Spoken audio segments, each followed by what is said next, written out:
J.P. Morgan was not exactly the opposite of the rags to riches story, but he was rich to richer story. He came from a wealthy family. He was born to privilege.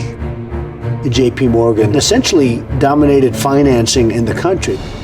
J.P. Morgan was really an extraordinary character, was steely-eyed, determined, very smart, and somebody who had that characteristic, I will take charge. We need an end. You want to come to war? I've heard enough. This is what's going to happen. There's going to be an end to this war. He understood the business, he understood the game, and at some point he realized that as successful as his father had been, he could become even more successful. After the Civil War, there were tremendous opportunities for investment. There was an entire country that needed, in large part, to be rebuilt. He realized that the country was at a point where finance was going to become absolutely crucial. What would it take to light all the homes in New York City?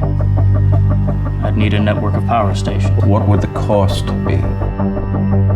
J.P. Morgan was a huge power, and if you were on his bad side or he coveted your company or the technology that your company had, you did not want to be in that position. You did not want to be Morganized. The name of the company's been changed to General Electric. But it's my company. Not anymore. Every great business leader I've ever met, in addition to being very smart, very driven, they have this, why not me? Screw it, I deserve it, let's go. And if you don't have that, you can't achieve greatness. I'm going to buy Carnegie Steel. Carnegie would never sell. Everyone has their price. Morgan makes him an offer that he can't refuse. Congratulations, Carnegie. You're now the richest man in the world.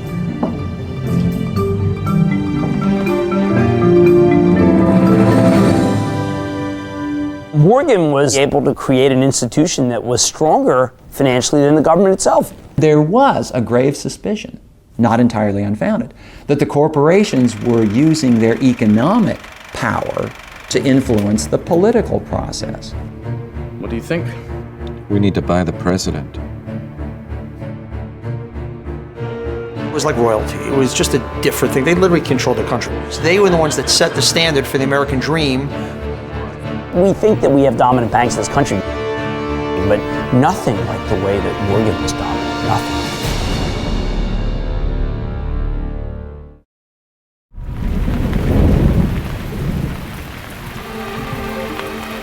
Andrew Carnegie became sort of the model rags to riches story. The titans of the Industrial Revolution were the first generation of what we know as now the entrepreneurial rock stars. They were the ones that set the standard for the American dream. This was about building a legacy. These were great men with, beyond all else, frankly, a vision that nobody else had. And that's why that 50-year period, we built the world. They believed in something big. Everybody has got ideas and everybody's got ambitions, but most people aren't willing to cross that line. The faith and optimism that someone like Carnegie had is just off the charts versus what we see now. Carnegie brilliantly begins to see that the future is in structural steel, in girders, in beams, that will be used in building Chicago, in New York, in building the skyscrapers. Carnegie became one of the great capitalists of America, but his DNA, so to speak, was on the side of the working man, because that's what his father had been. He wanted to be loved, he wanted to be admired. The major problem in the steel mills was that the only way to keep the plant running efficiently was with a 12-hour day, 6 days a week. What that meant was intolerable working conditions.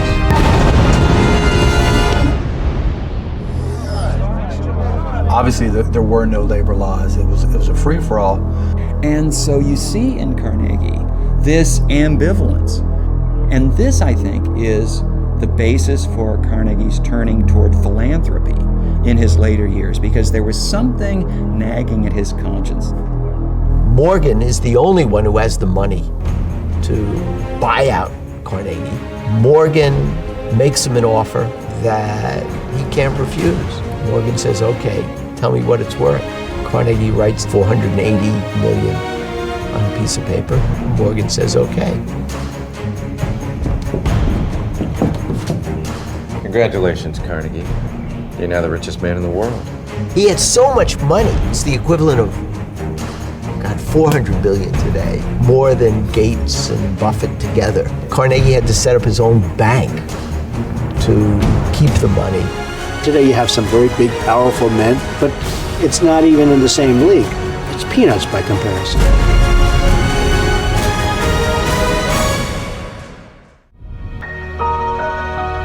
John Rockefeller had the ruthlessness that sometimes comes from utter conviction that what he was doing was right. And that people who opposed him weren't really entitled to their point of view because their point of view was wrong. 2/3 of the oil you carry comes from me.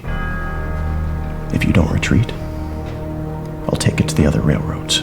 Well, my great-grandfather, John D. Rockefeller, was an absolutely brilliant businessman in his time, or perhaps in any time. The business of creating monopolies, crushing opposition, he could do it better than anybody else, and he made a bloody fortune out of it. When oil was discovered in western Pennsylvania, something very much like a gold rush took place. Rockefeller, by this time he's in his early 20s, and this seems to be the place where fortunes would be made. Oil refining, warehouses, barrel making, and shipping facilities. Why the name? Because Standard Oil will be the only company in the industry to guarantee a uniform quality of kerosene. This was about building institutions, building a legacy. And he created something called, well, what was called the Standard Oil Trust. Trust in those days was a synonym for monopoly. The only rule was there were no rules. And whatever it took to put your competition out of business, they were going to try to do it. We've got another refinery. Do you want me to take a look at it? No. I want you to shut it down. John D. Rockefeller and this one corporation controlling this whole industry was frightening. The United States versus Standard Oil. It started to cast Rockefeller in the public mind, but someone who was abusing his power in order to gain greater hold over the economy. Back when my great-grandfather was building the Standard Oil Trust, what he was doing was really hated and was attacked by the government. Oil is what this country runs on. You call it monopoly. I call it enterprise. Maybe John Rockefeller had the very last laugh when, in the 1990s, Exxon and Mobil, two of the pieces the Standard was broken into, came back together to form ExxonMobil, which became the largest industrial corporation in the world.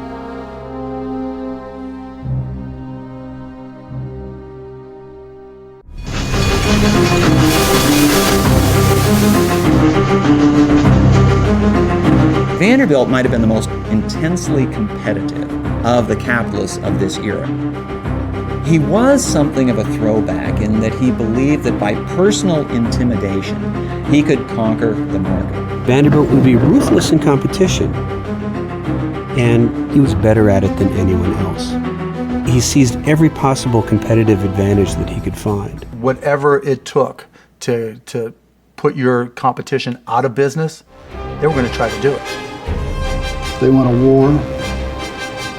I'll give them a war.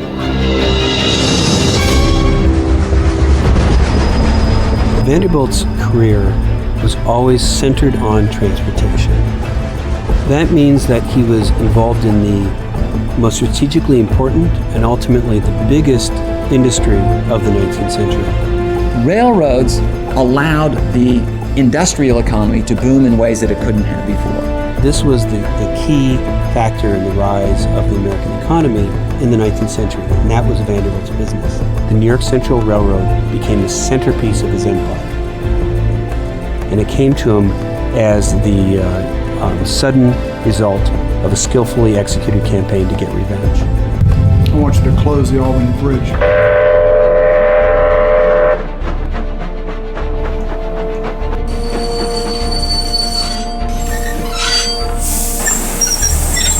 Vanderbilt, in essence, single-handedly erected a blockade around the nation's largest city, cutting it off from contact with the rest of the country.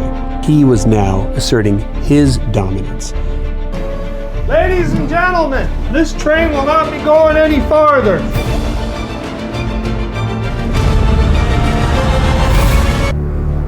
We're going to watch them bleed. Vanderbilt had the advantage of millions and millions of dollars. And deep pockets are always an advantage when you're trying to gain control of a corporation. Vanderbilt's empire, $100 million estate represented, would today be in hundreds of billions of dollars, perhaps even $1 trillion single-handedly. But in terms of raw power, no one today comes close. He was at the center of the rise of America.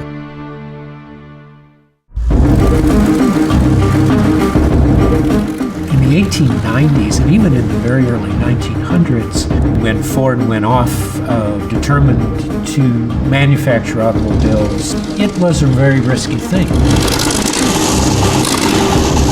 No one really quite knew if this could be done. Well, there was a certain need for transportation innovation. Ford, like a lot of mechanics, engineering types, became very fascinated with the internal combustion engine. He tries to build this thing in his garage behind his house. It was very, very crude. It had one cylinder. It generated 2 or 3 horsepower. This was the first prototype of the horseless carriage that Henry Ford built. His early companies, the ones that failed, his investors wanted to build a car for rich people. Ford, from the beginning, wanted to build a sturdy, inexpensive car for the mass of Americans. I have set out to build the best motor car for popular use. The first car affordable for the common man. Henry Ford was about the democratization of transportation. You no longer had to be a Commodore to be able to go from one place to another. Ford stood in marked contrast, I think, to a lot of the big business manufacturing figures of the period. He believed that working people should be treated in a humane way. They should get paid a decent wage. They should have a healthy environment in which to work. It was Ford who instituted the $5 a day, who doubled the wage of his workers, that his workers were going to become his customers. Model T takes the American market by storm from the very beginning, and it's a tremendous success. What Ford did was create a vehicle we could all afford. Henry Ford created what became the dominant, the most important industry in the American economy. Henry Ford was the most important business and entrepreneurial figure in the modern world, period.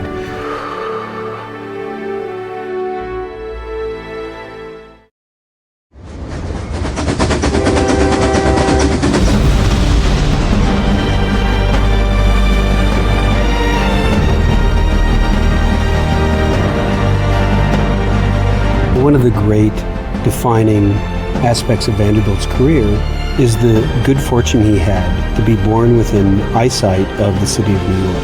Now, the city of New York back then was a large town today, about 30,000 people.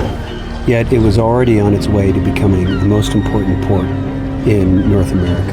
Vanderbilt, by being born, in a sense, into transportation, having a father who ran a sailboat, then acquiring his own small sailboat, which ran on the waters of New York Harbor, he was involved in transportation virtually from birth. Now that's very important because transportation was the most important business in the 19th century. And when opportunities presented themselves they almost always appeared in transportation first. And some of his genius as a businessman was seizing on those opportunities. Vanderbilt was so successful that sometimes people think he planned everything in advance. In fact, one of his great strengths was his ability to seize upon opportunities that appeared unexpectedly and make the most of them. New York Central shares are dropping fast. How low? $20 a share. Buy everything you can. The advent of the steam engine, first on the water and then later on land, was truly a revolution. Vanderbilt not only went into steamboats from sailboats, which he'd been in, he actually mastered the new technology. He studied it. He became the designer of his own steamboats and steamships, and actually took over his first railroad in 1847, while he was still mainly a steamboat and steamship operator.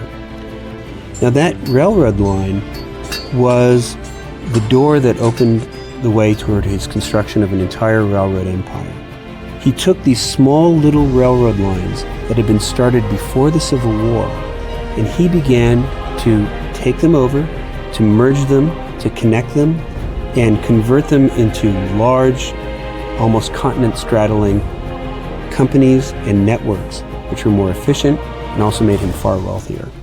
In 1869, as the consolidation of his empire is well underway, he begins to create Grand Central Depot, that later would become Grand Central Station and ultimately Grand Central Terminal. The New York Times, I believe, said that Grand Central was neither grand nor central, and yet it was an act of foresight. He'd seen New York steadily growing north in Manhattan. He knew that it would be where the center of the city would be eventually. It was also a place where he could build what was then the largest railroad station in the Western Hemisphere and the second largest in the world. It was essentially financed by Vanderbilt himself. It was a very personal project for him, financially as well as in terms of his reputation. And he helps to set the template that these future tycoons who go on to do new and in some ways bigger things, they follow. He sets the ground that they build upon.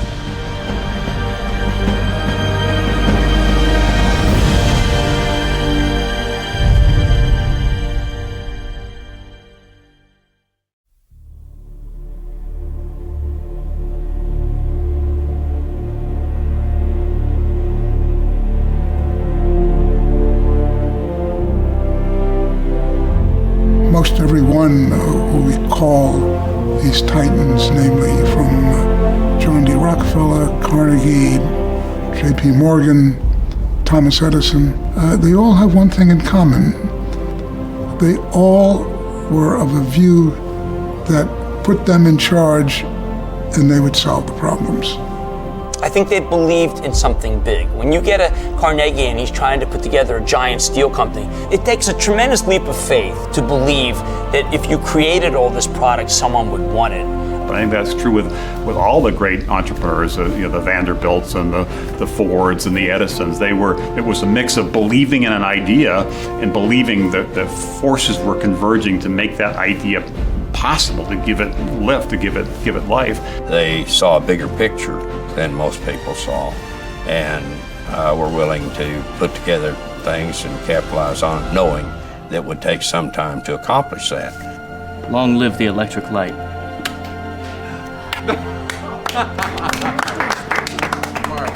Thomas Edison has one of my favorite quotes from him was, "Vision without execution is hallucination."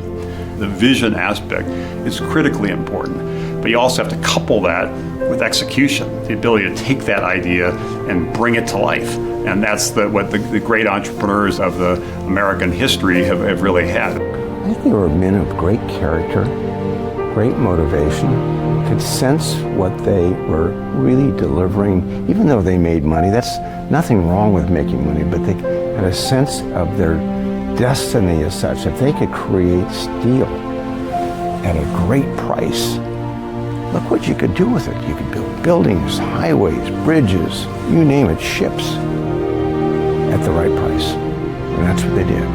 I doubt very much that any of these great captains of industry predicted 30 years in advance where they would be. But what they had was the ability to see possibilities, the courage to take risks to pursue those possibilities, and then as other possibilities came forward, they had some more courage, they took some more risk, and it built upon itself. You know, you talk about seeing around corners as an element of success. That's what differentiates, oftentimes, the good leader from the careful manager. The manager is often managing today's life, keeping an orderly system, doing everything, and not seeing what's coming around that corner. And so that's a very important ingredient. Not many people have it. Not many people can predict that corner. Is it a train or a light? And which one is it? Is a characteristic of great leaders.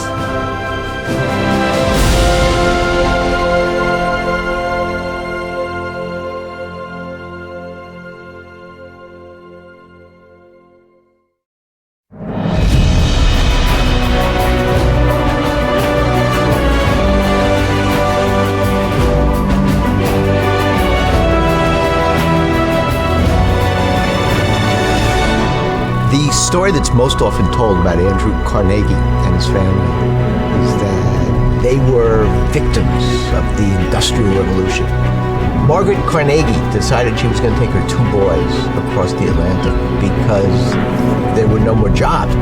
Andy was 12 years old. He was uprooted from Dunfermline, taken on many ships to get from Scotland to Pittsburgh.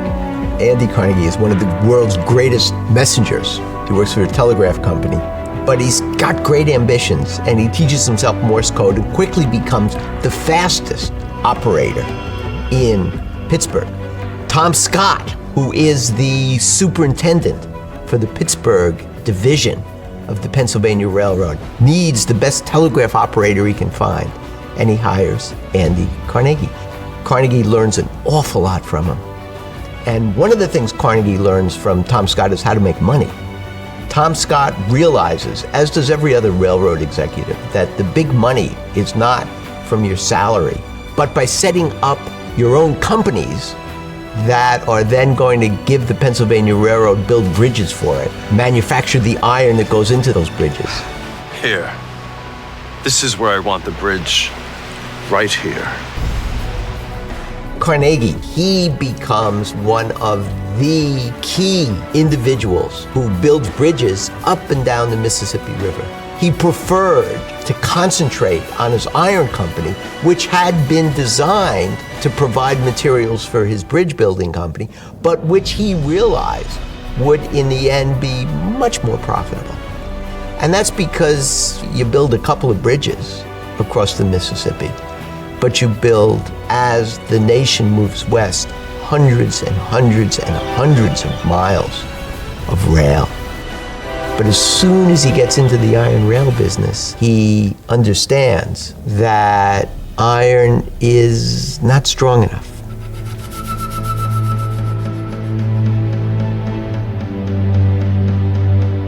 What Carnegie did when he went into the steel business, he knew that the key to making steel and making it effectively was to bring in chemists who knew precisely the right ingredients to make iron that was strong enough, resilient enough, that could be molded into shapes.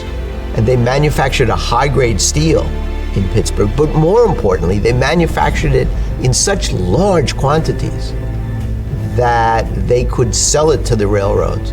And they could explain to the railroads, it's going to cost you much more for steel rails, but they're going to last longer. They're not going to break. I think that one of the reasons why Carnegie becomes so successful is that he's willing to take risks. When he goes into steel, there is not yet the demand for the product that he's going to turn out. When he goes into steel, he's looking 5 years into the future. Carnegie is the first American hero. He is our self-made hero. He starts with nothing and builds an empire and gives away millions to make the nation that had greeted him and in which he had made his fortune a better place.